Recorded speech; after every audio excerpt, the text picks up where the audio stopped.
ನಮಸ್ತೆ, ಜೈ ಹಿಂದ್. ನನ್ನ ಭಾರತ ದೇಶದ ಎಲ್ಲ ನಾಗರಿಕರು ಕೂಡ 76ನೇ ಗಣರಾಜ್ಯೋತ್ಸವದ ಹಾರ್ದಿಕ ಶುಭಾಶಯಗಳು. ಗಣರಾಜ್ಯೋತ್ಸವದ ಮಹತ್ವವೇನು? This day is a reminder of the power of unity in diversity and our collective responsibility to uphold value of liberty, equality and fraternity.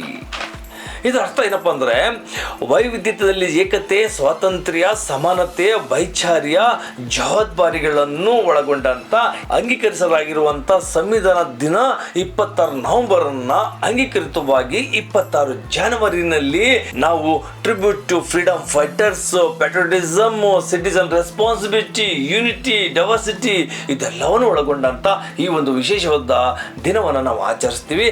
ದೇಶದ ದೊಡ್ಡ ಹಬ್ಬ ಅಂತಂದ್ರೆ ಇದು ಗಣರಾಜ್ಯೋತ್ಸವ ದಿನವಾಗಿರ್ತದೆ. ಸ್ನೇಹಿತರೆ, ಈ ವಿಡಿಯೋವನ್ನು ನೋಡಿದ್ದಕ್ಕಾಗಿ ಧನ್ಯವಾದಗಳು. ಎಲ್ಲರಿಗೂ ಶೇರ್ ಮಾಡಿ. ನಮಸ್ತೆ, ಜೈ ಹಿಂದ್.